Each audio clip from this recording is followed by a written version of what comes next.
At 6:12 a.m., December fog pressed against the marina as a maintenance worker noticed something wrong beneath the pier.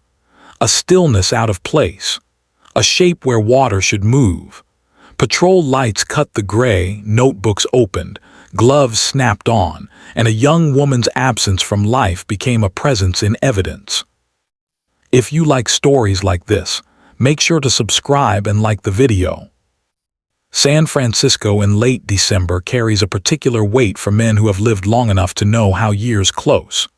The air smells of salt and diesel, radios murmur, and the city prepares for holidays with a practical calm learned from earthquakes and storms. In 1988, the city was older, slower, and more paper-bound. Records lived in metal cabinets. Photographs were glossy and curled at the edges. Detectives trusted timelines, not theories, and they wrote everything down. The victim was identified as 22-year-old Emily Carter, a recent graduate who had moved west after Thanksgiving to take a temporary job with a shipping insurance firm near the Embarcadero. She rented a small studio in North Beach, walked to work when weather allowed, and mailed Christmas cards early. Her family lived in Northern California's interior, the kind of place where winter meant frost on fields and the evening news arrived with dinner. Emily had been expected home for Christmas Eve. She never arrived. The discovery location was documented with care. Tides, temperature, and light conditions were logged. Clothing was cataloged without comment. No sign of robbery was apparent. The autopsy would later suggest death occurred days earlier, consistent with a window between the last confirmed sighting and the rising tide that carried her to the pier. The cause was determined without spectacle, supported by internal findings and trace evidence. The manner was ruled homicide. Investigators began where they always did. They reconstructed Emily's last week through receipts, transit records, and conversations recorded in notebooks. She worked through December 15th, attended an office holiday luncheon, and was seen buying stamps and wrapping paper. On December 17th, she mailed a package at a downtown post office. On December 18th, she attended a small gathering hosted by a coworker. After that, the trail narrowed.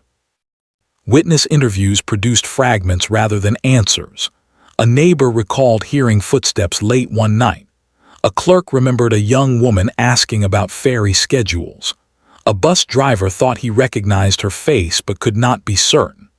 Missing person flyers went up near cafes and laundromats, their black and white photo clipped from a college yearbook. The local press reported cautiously, mindful of families reading during the holidays. For men who remember life before digital footprints, the investigation's pace will feel familiar. There were no instant pings, no cameras at every corner. Detectives pulled phone records by hand and waited. They examined bank statements line by line. They asked the same questions again after Christmas, when memories softened and guilt loosened tongues. The city exhaled on New Year's Day, and the case settled into the long haul. The initial suspect pool was ordinary. Coworkers were cleared through schedules and alibis. An ex-boyfriend from college was located and eliminated. A cab driver was interviewed after a receipt surfaced, but the route did not align. The apartment showed no forced entry. The door lock functioned. Nothing suggested a stranger encounter at random. The evidence pointed inward, toward someone known, but offered no name. In January, the case was reassigned to a detail accustomed to patience. They reviewed the autopsy again, paying attention to minor indicators that suggested control rather than chaos. They compared fibers found on clothing with materials common to waterfront work. They studied tide charts. They read the notebooks as if reading a man's life in reverse, hopping meaning would appear. What kept the case alive was not a breakthrough but a habit. A detective named Richard Hale, nearing retirement, returned to the file each December. He understood anniversaries.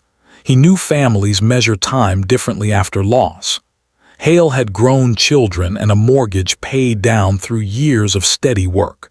He believed cases were solved by returning, not by chasing.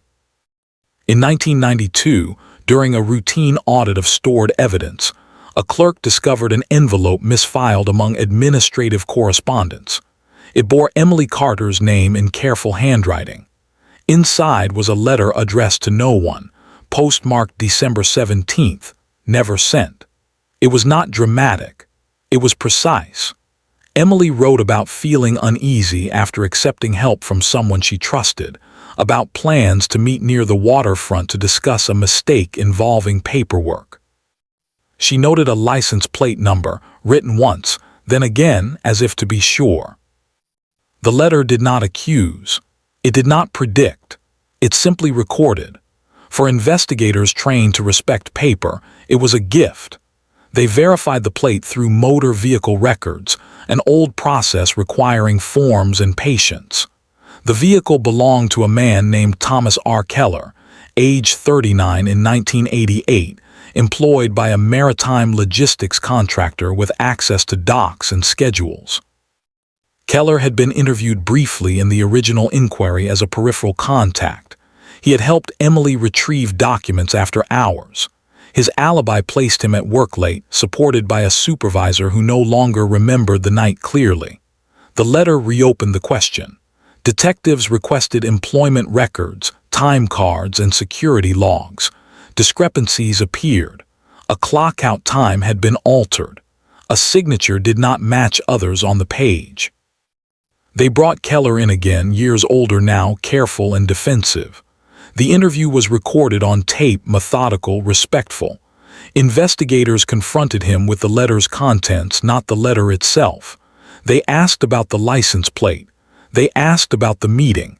They asked about tides. Keller denied, then minimized, then paused. The tape captured silence. Additional evidence was sought to meet the standard required. Fibers from the original evidence were compared to materials used by Keller's company. A rare weave matched. A coworker recalled Keller mentioning a late meeting near the pier. Phone records placed a call to Emily's apartment that night from a line Keller used. Each piece alone was insufficient. Together, they aligned. The district attorney reviewed the case with caution. Time had passed. Memories faded.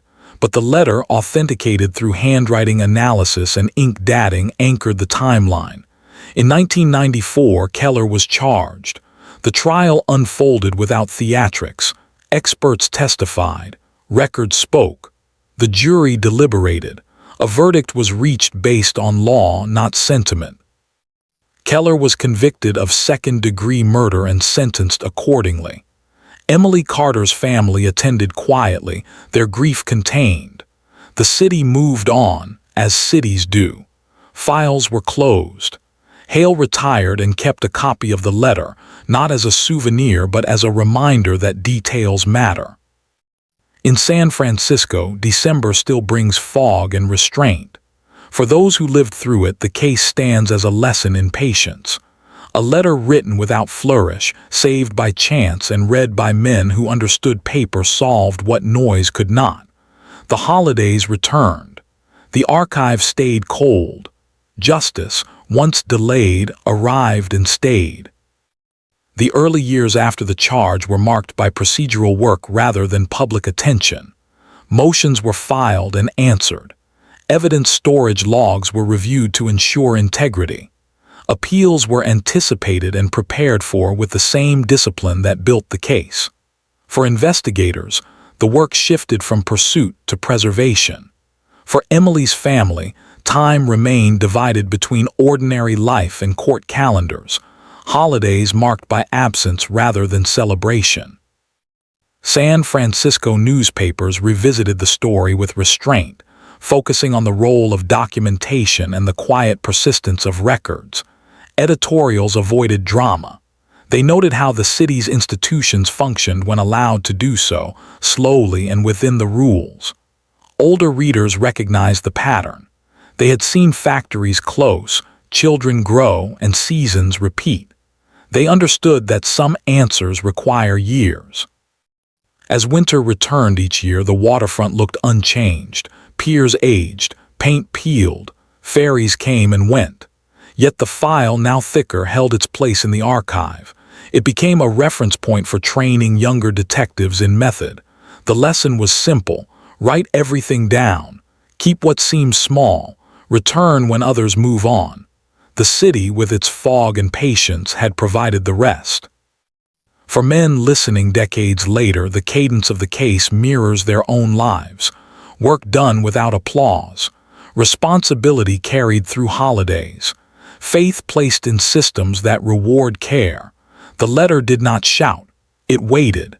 In the end, it spoke clearly enough. That winter of 1988 remains fixed in municipal memory, not for spectacle, but for the reminder that truth can be preserved in ink and routine. The investigation advanced because people kept records and returned to them, season after season, until the city's quiet machinery aligned. The file closed later than planned, but it closed correctly, with dates checked, signatures matched, and conclusions supported by the weight of careful work. It stood as a quiet example for those who value process over haste, and noise fades. The years between charge and verdict stretched longer than the public remembered, shaped by continuances, discovery disputes, and the careful work of corroboration. Investigators revisited every step, not to dramatize but to fortify. They returned to tied tables, revising estimates with better data. They rechecked storage conditions for physical evidence, documenting temperature logs and chain of custody with a thoroughness that reflected the stakes of time. Emily Carter's movements were reconstructed again, this time with a focus on routine rather than anomaly. Men who have lived long enough recognize that habits tell more truth than confessions. Her work schedule showed consistency. Her walking routes followed lighted streets. Her mailings followed a pattern learned from a family that valued written notes. The unsent letter fit that pattern precisely, not as an outcry but as a record. Handwriting experts examined the letter with the restraint expected in court. They compared slants, spacing, pressure, and rhythm against known samples. Ink dating placed the writing within days of the postmark. Paper fibers matched a brand sold near Emily's apartment. The envelope bore no dramatic message, only an address left blank, as if the act of writing mattered more than delivery. For jurors, the letter became an anchor because it behaved like ordinary life. The prosecution avoided narrative excess. They presented a timeline assembled from independent sources. Phone records showed a call placed to Emily's apartment from a company line Keller accessed after hours. Security logs from the dock area recorded vehicle entry times that aligned with the tied window. Employment records revealed a manual correction made without authorization. Each item was introduced with context and limitation, allowing the jury to see how small confirmations accumulate. Defense strategy focused on age and ambiguity. They emphasized the absence of eyewitnesses and the passage of years. They questioned the reliability of memories recorded long ago. They suggested alternative explanations for the fibers and the call. The court permitted each challenge and required answers grounded in documentation. The process was slow, deliberate, and fair. Witnesses testified without flourish.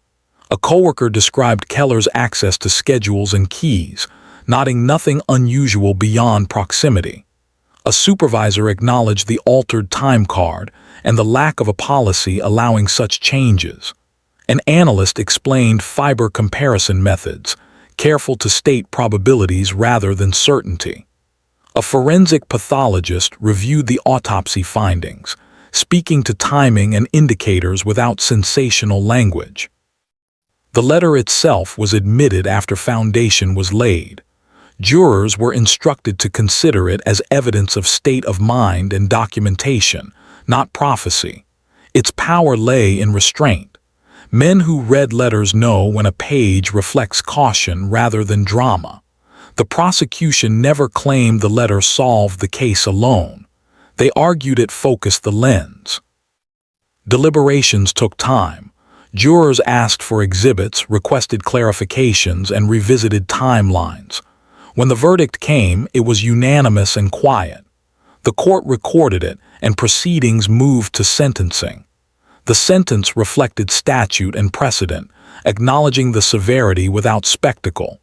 The judgment included restitution and a term consistent with second-degree findings. Appeals followed as expected. Each was addressed in writing. Appellate judges examined the admission of the letter, the sufficiency of corroboration, and the handling of time-worn evidence. Opinions were issued, measured, and instructive. The conviction stood. For the system, this mattered as much as the outcome itself. Law must endure review to earn trust. After the final ruling, the file entered a different phase. It became a teaching tool. Training sessions cited the case to illustrate evidence preservation and the value of contemporaneous notes. Younger investigators learned how to read old records without imposing modern assumptions. They learned to respect the pace of truth. Emily Carter's family returned to private life with the knowledge that resolution does not erase loss. They marked holidays with restraint. They donated her papers to a local archive, including copies of letters she had sent, not the ones she had not. They preferred remembrance without display. The waterfront continued its work. Cargo moved. Maintenance crews logged hours. The pier where the body had been found was repaired and repainted. No plaque marked the place. The city's memory is often administrative rather than monumental. For men accustomed to measured outcomes, this felt appropriate. Richard Hale, the retiring detective, gave a final interview to an internal newsletter. He spoke about patience and paper. He did not claim intuition. He credited clerks who filed, auditors who checked, and investigators who returned. He noted that December cases require endurance because holidays complicate memory and schedules. He urged attention to the ordinary. Local press coverage in the years after avoided anniversaries. Instead, it reported on policy changes inspired by the case. Evidence rooms improved cataloging. Letter retention policies were standardized. Training emphasized that unsent documents could matter as much as sent ones. The tone was practical, aimed at readers who valued systems over stories. For a generation that remembers writing checks and balancing ledgers by hand, the case resonates. It affirms that careful work accumulates, that patience can coexist with resolve, that justice need not be loud to be real. The city, with its fog and files, offered a lesson without sermon. By the time the sentence settled into routine, Keller became a number in a system built to manage numbers. Parole reviews followed statute. Reports were written. The law proceeded. Nothing further emerged to disturb the record. Closure in this sense meant stability. In later winters, storms came and went. The archive remained cool and dry. The letter rested where it belonged, catalogued correctly at last. It waited no more. For those who value quiet competence, the case stands finished, not because it was dramatic, but because it was done right. The procedural calm that followed did not mean indifference. It meant stewardship. Records managers verified that every exhibit referenced in opinions could be located within minutes. Labels were standardized. Indexes were cross-checked. In a city accustomed to reinvention, the discipline of continuity mattered. Men who have worked decades recognize that order is a form of respect. Community response reflected that temperament. There were no rallies. There were letters to editors praising thoroughness. Retired dockworkers wrote about schedules and tides, explaining how small deviations reveal intent. Accountants wrote about reconciliations. Teachers wrote about notes taken during conferences. The case became a mirror in which ordinary professions recognized their values. At the courthouse, calendars moved on. New cases replaced old ones. Judges rotated. Yet the opinion from the appellate court found its way into seminars, cited for its treatment of documentary evidence created without anticipation of litigation. The reasoning was clear. When people write to steady themselves, not to persuade, the result can carry weight. That principle outlived the case. The investigation's winter setting remained part of its identity. December compresses time, offices close, travel interrupts. For investigators, it tests method. The Carter case demonstrated how to work within those constraints, logging delays, noting absences, and resuming without loss. Such habits speak to a generation raised on calendars and commitments. Years later, a journalist requested access to the file. Permission was granted with redactions. The resulting article focused on process, not tragedy. It described the envelope's journey through storage, the audit that found it, and the caution that governed its use. Readers responded with appreciation for a story that respected intelligence. Emily's name appeared occasionally in lectures, always accompanied by dates and sources. No myths grew. That restraint honored her more than spectacle could. Her life was summarized accurately without embellishment. Education, work, plans, and correspondence. A life interrupted, not defined by its end.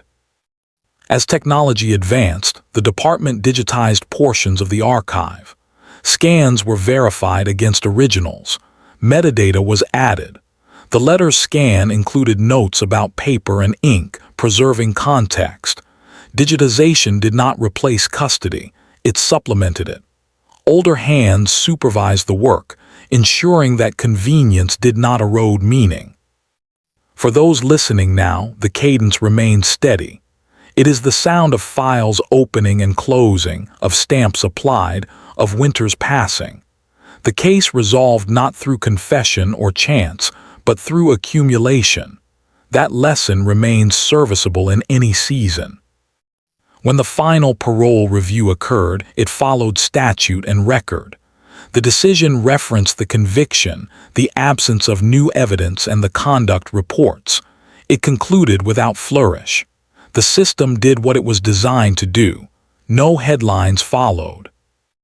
On the waterfront, a small office kept a logbook, whether entries continued. Fog, rain, wind. The logbook was replaced when full. The old one went to storage. Paper persists when kept. That truth underwrote the case from start to finish. The Carter family marked one last administrative task when restitution was finalized. They closed a file of their own, keeping copies and discarding duplicates. They chose what to retain, as families do. The letter remained theirs in memory, not in hand. In the end, the city's role was complete. It offered place, process, and patience. For men who value work done without noise, that is enough. After conviction, attention turned to reconstruction for record completeness, a phase often invisible to the public. Investigators compiled a master chronology, aligning every document with date, source, and custody note. This was not redundancy but defense against erosion. Winters complicate memory, and time erodes margins. The Carter file received annotations explaining delays caused by holidays, storms, and staffing gaps. Each explanation carried initials and dates. For men accustomed to audits and inspections, this work felt familiar. It acknowledged that justice relies on boring accuracy, maintained long after headlines fade and offices change, without shortcuts or indulgence in official municipal practice. Evidence preservation protocols received renewed scrutiny during internal reviews. Labels were checked against inventories, seals inspected, and storage environments measured. The goal was confidence, not show. Paper absorbs moisture, ink reacts to heat, and fibers degrade. Notes documented how the letter survived intact, stored among routine correspondence, untouched by sunlight. Chain of custody logs showed consistency. When questioned later, staff could explain procedures without hesitation. Such testimony carries weight because it describes habits, not heroics. For seasoned listeners, the emphasis on routine underscores reliability more than any dramatic assertion within lawful archival standards nationwide recognized by courts consistently over decades. Attention also returned to community context, because crimes exist within places, not abstractions. San Francisco in 1988 balanced commerce and fragility. Waterfront businesses closed early for holidays, reducing witnesses and lighting. Transit schedules shifted. Police staffing adjusted for parades and storms. These factors were documented to explain investigative gaps without excuse. Maps were redrawn showing routes Emily likely used, marked by streetlights and sightlines available then. For men who remember navigating cities without screens, the careful mapping of human movement reinforces credibility and restraint while honoring the limits of recollection during seasonal disruption and urban routine, documented carefully in reports. The victim's biography was treated with similar care, avoiding sentimentality. Records showed a young woman building independence cautiously. Employment evaluations noted diligence. Lease agreements showed punctual payments. Bank statements reflected modest spending consistent with planning travel home. These facts countered speculation and grounded motive analysis. Investigators resisted narrative shortcuts, presenting Emily as she lived, not as symbol. Older audiences often appreciate this restraint, recognizing how easily lives are simplified after tragedy. Accuracy honors the individual and prevents distortion during long legal processes that can obscure truth and responsibility when cases stretch across many years within institutional memory and files alone. Parallel to courtroom activity, administrative reforms quietly advanced. The department standardized correspondence retention, ensuring unsent letters received classification. Training modules emphasized contemporaneous writing habits for civilians and officers alike. The Carter case served as neutral example, stripped of emotion. Men who spent careers documenting work recognized the value. A note written for oneself can become evidence later. The reform avoided overreach, respecting privacy while acknowledging reality. Such balance reassured courts and communities, reinforcing that learning followed lawfully from experience without presuming guilt or expanding surveillance beyond constitutional limits, an ethical practice valued by seasoned professionals nationwide in public service roles. The appeals record became an object lesson in restraint. Judges examined whether probative value outweighed prejudice, concluding the letter's neutrality mattered. It was not accusation but notation. Appellate opinions emphasized corroboration, citing records independent of memory. This reasoning reassured observers concerned about age and fairness. Men familiar with contracts understand clauses exist to prevent misuse. Here, legal standards served that function. The conviction stood not because of emotion, but because process held. Such outcomes strengthen trust among those who rely on systems daily for employment, finance, and civic responsibility through changing decades and leadership cycles within American legal tradition firmly. Media coverage after resolution remained muted by design. Editors chose analysis over anniversary spectacle. Articles explained evidence handling and judicial reasoning. This approach matched readership demographics that value clarity. Letters to editors praised sobriety. The city avoided myth-making. Instead, it recorded lessons in policy memos and seminars. For older men accustomed to institutions evolving slowly, this restraint felt earned. The case became reference rather than story, a footnote guiding future decisions without overshadowing new work or distorting the memory of the victim whose life was summarized factually and respectfully in public records and educational settings across departments and courts nationwide. Seasonal markers continued to frame recollection. Thanksgiving reminded families of absence. Christmas highlighted routine interrupted. New Year emphasized calendars turning regardless of grief. Investigators acknowledged these pressures in training, advising patients during holidays. They noted witness availability drops and offices close. Such realities were not excuses but variables. Men who balanced work and family recognized the honesty.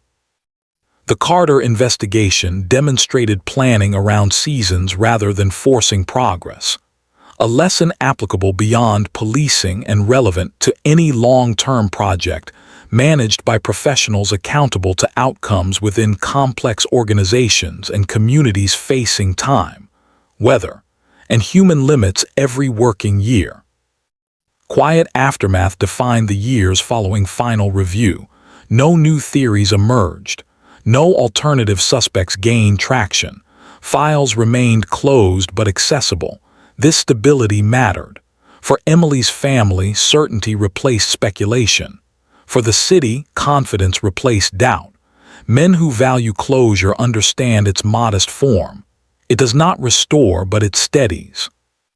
The Carter case reached that state, where administrative silence signaled completion, not neglect, and attention moved responsibly to unresolved work across departments balancing resources and priorities, without revisiting settled matters unnecessarily or undermining confidence, earned through process, documented carefully for historical record and institutional accountability over successive administrations. The physical archive remained a presence, modest yet instructive. Metal cabinets lined corridors, file numbers followed logic, temperature controls hummed, audits occurred annually. This environment preserved context. Younger staff learned to read marginalia and stamps. They learned that handwriting reflects pace and pressure. Such skills bridged generations. Men who once trained apprentices recognized the transfer.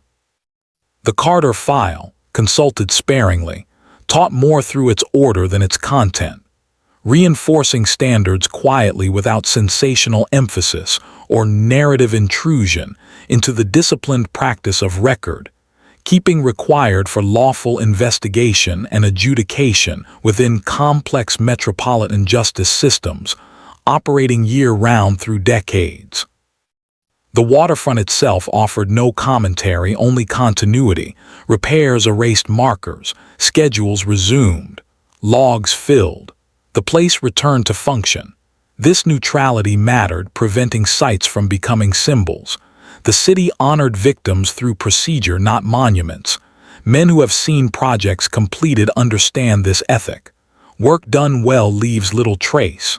The Carter case fit that mold. Its resolution rested in files and verdicts, not plaques, allowing public space to serve living needs without burdening memory or disrupting daily routines that sustain communities across changing eras and diverse neighborhoods within the city through weather, work, and time passing quietly onward. For listeners reflecting later in life, the case offers affirmation rather than warning. It shows that systems can correct without drama. It shows patience rewarded. The emphasis on letters and logs resonates with generations who trusted mail and minutes. The Carter investigation did not invent virtue, it relied on it. In that sense, it mirrored broader civic practice. Men who value steadiness find comfort in outcomes achieved through diligence, consistency, and lawful persistence, rather than shortcuts or theatrical confession, often portrayed in modern retellings that obscure the real mechanics of justice, as practiced daily by professionals within accountable institutions nationwide. As years accumulated, references to the case diminished naturally, training materials updated, new precedents emerged, yet the letter remained cited occasionally for its neutrality. It exemplified documentation created absent strategy. This quality made it reliable. Men familiar with journals and ledgers understand this distinction. Writing to remember differs from writing to persuade. Courts recognize the difference. The Carter outcome rested on that understanding, embedded within doctrine and practice, and carried forward quietly through citations, seminars, and institutional memory, without elevating it above other instructive cases used to teach method and restraint in evolving investigative environments subject to legal scrutiny continually. The city's rhythm continued uninterrupted. Markets opened. Courts convened. Holidays returned annually. The Carter file stayed where it belonged, neither forgotten nor displayed. This balance reflected maturity. Men who have managed organizations appreciate when systems absorb lessons without fixation. The case concluded as it should, with lawful consequence and administrative calm. Its meaning persisted in how work was done afterward, not in how often it was mentioned within professional circles focused on continuous improvement and accountability, measured over long periods, rather than immediate recognition or acclaim that can distort priorities and judgment during complex public service missions across diverse departments. In closing years of reflection, the solved case stands as a measure of institutional patience. It resolved without spectacle, honored process, and delivered lawful closure. The secret letter mattered because it was ordinary, preserved by routine, and interpreted cautiously. For a generation that respects paper trails and calendars, this truth endures. Justice arrived not as moment but as accumulation. Winter passed, files closed, and the city carried on, steadied by the knowledge that careful work, repeated faithfully, can still prevail within democratic institutions built for endurance over generations, seasons, and changing leadership grounded in law and responsibility rather than impulse. In the final accounting, the Carter investigation entered its settled phase, where outcomes are measured not by emotion but by durability. Records confirmed that every procedural requirement had been met, every challenge answered, and every appeal resolved. The case stood complete within the law, able to withstand review without embellishment or apology. For those who follow true crime with an experienced eye, the quiet ending matters. It demonstrates that justice is not always punctuated by revelation, but often by confirmation. The verdict remained unchanged. Sentencing terms were carried out. Parole reviews adhered to statute. Each step followed calendars rather than headlines, reinforcing confidence that the system functioned as designed. Emily Carter's name appeared for the last time in official court dockets during a routine compliance filing. After that, it lived only in archived opinions, training materials, and family memory. There were no anniversaries marked by the city. Instead, there was continuity. That choice reflected respect for process and an understanding that remembrance does not require ceremony to be sincere. The investigators who carried the case into closure moved on to other work. Some retired, others transferred. Their notes remained, legible and complete. Supervisors ensured that digital conversions preserved margins and annotations. Nothing was discarded casually. This discipline reflected an ethic shared by men who spent decades building things meant to last. At the waterfront, the pier logs continued to record tides and maintenance. The entry from December 1988 remained one line among thousands. No emphasis was added. The log's neutrality underscored the investigation's approach. Places do not accuse. Records do not grieve. They simply hold information until it is needed. The district attorney's office issued a brief internal memorandum summarizing lessons learned. It emphasized corroboration, caution with aged evidence, and the value of contemporaneous writing. The memo circulated quietly, read by attorneys who recognized its practicality. It did not praise individuals, it praised method. For older listeners, this restraint resonates. Many have worked careers where success meant problems solved without spectacle. The Carter case fits that model. It was solved because people did their jobs, kept notes, and returned to them when others might have moved on.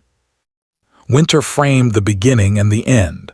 Fog, reduced daylight, and holiday schedules complicated early work. Years later, those same seasonal factors shaped how closure was received. There was no celebration. There was acceptance. Families gathered. Offices closed. Life continued. Emily's family chose a private marker. They established a small scholarship in her field of study, administered quietly by a local institution. No press releases followed. The choice aligned with how the case had been handled: dignity over display. The offender's name receded into records where it belonged.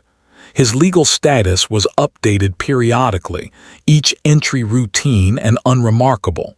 The system tracked compliance, not notoriety. That separation mattered. It ensured the focus remained on process rather than personality.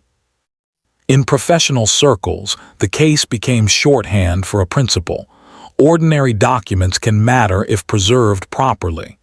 Trainers referenced it when discussing evidence created without anticipation of litigation. The point was clear: authenticity often appears in restraint. As years passed, technology changed how investigations were conducted. Digital records multiplied. Cameras appeared where none existed before. Yet the Carter file retained relevance precisely because it predated these shifts. It reminded practitioners that fundamentals endure across eras. The archive housing the file underwent renovations. Shelving was replaced. Climate systems upgraded. During the move, inventories were reconciled again. The letter was verified against its scan. The original returned to its folder. The act was procedural but meaningful. Care continued. For those who lived through the late 20th century, the cadence of the case feels familiar. Paper, patience, and persistence. No shortcuts, no theatrics, just accumulation. That rhythm mirrors the way many built their lives and careers. The city itself offered context rather than commentary. San Francisco remained a place of work and weather, not a character in the story. Streets changed names. Businesses turned over. The investigation remained anchored to dates and locations that could be verified. When asked years later what solved the case, officials answered without drama. Documentation did. A letter written carefully. Logs kept consistently. Reviews conducted methodically. The answer disappointed those seeking mystery but satisfied those who value reliability. The final review concluded with a certification of closure. It stated that no further investigative steps were warranted and that all known evidence had been evaluated. The language was plain. The meaning was final. For listeners nearing the end of long careers, this conclusion offers reassurance. It shows that effort invested honestly can yield results even when delayed. It affirms that systems, while imperfect, can correct when maintained by people committed to procedure. The holidays returned each year without incident. Thanksgiving passed quietly. Christmas lights reflected in fog. New Year calendars turned. The case no longer intruded. That absence signaled completion. Emily Carter's story remained what it had always been: a life interrupted, investigated thoroughly, and concluded lawfully. The city recorded it, learned from it, and moved forward. In the end, the secret letter solved the murder not because it was dramatic, but because it was true to its purpose. It recorded a concern. It preserved a detail. It waited. When the time was right, it aligned with other facts. Justice in this case arrived as a process fulfilled. The file closed, the archive held, the city continued. For those who understand the value of quiet work, that is resolution enough. The measured conclusion also reinforced boundaries that matter in a constitutional system. Investigators resisted the urge to reinterpret evidence through modern assumptions. They relied on what could be proven within the context of the time. That restraint protected the verdict and preserved legitimacy. Older audiences recognized the importance of such limits, having seen standards change while principles remain. In internal evaluations, supervisors noted how seasonal awareness improved accuracy. Winter storms and holidays were documented rather than ignored, preventing misinterpretation of gaps. This approach translated into better scheduling practices department-wide. It demonstrated that acknowledging constraints strengthens cases instead of weakening them. The appellate opinions continued to be cited sparingly, not as landmark rulings, but as clear applications of established law. Their clarity benefited practitioners who value predictability. Consistent reasoning builds trust across years and administrations, ensuring that outcomes are not dependent on personalities, but on rules applied evenly. Community confidence grew quietly. Surveys reflected steady trust rather than spikes. Residents understood that the case had been handled without spectacle. This steadiness mattered more than headlines. It suggested that institutions could deliver resolution without compromising dignity. Within training rooms, instructors emphasized that patience is an operational skill. The Carter case illustrated how waiting, returning, and rechecking can be as productive as pursuit. This lesson resonated with men who spent careers mastering trades where precision outweighed speed. The file's longevity also highlighted the role of support staff. Clerks, technicians, and archivists ensured continuity when investigators rotated. Their work prevented loss. Recognition remained internal, consistent with the culture of service. Such acknowledgement sustained systems more effectively than public praise. As retirement ceremonies came and went, the case faded from conversation. New challenges demanded attention, yet the habits reinforced by the investigation persisted. Notes were written carefully. Evidence was logged thoroughly. Audits were welcomed rather than feared. For Emily's family, time brought a quieter form of peace. They spoke rarely about the case, preferring to remember ordinary moments. The knowledge that the matter was resolved allowed memory to settle without speculation. That stability is often overlooked but deeply consequential. The waterfront's daily rhythm continued to provide perspective. Work happens regardless of stories. Logs fill. Shifts change. The environment remains indifferent. This neutrality reinforces the importance of records. They speak when people cannot.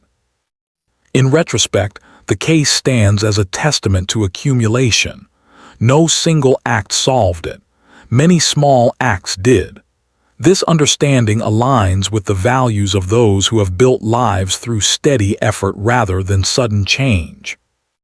As the archive continues to age, periodic reviews ensure accessibility.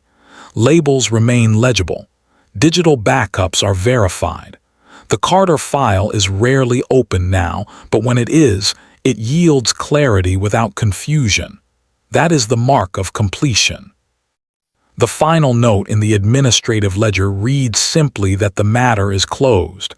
It includes a date and initials. No adjectives follow. The simplicity reflects confidence. For listeners who appreciate endings that respect reality, this conclusion offers satisfaction. It confirms that diligence can outlast time. It affirms that truth, recorded carefully, can surface when needed. The city moves forward. Seasons turn. Files remain. The lesson endures quietly, carried by those who value work done right. In closing, the case rests as a completed record, balanced and stable, offering assurance to those who value order. It demonstrates that careful systems, maintained across winters and years, can deliver lawful answers. That knowledge, earned without noise, remains the lasting outcome for a city and a family. For many listeners, this measured ending affirms patience, accountability, and respect for process over time.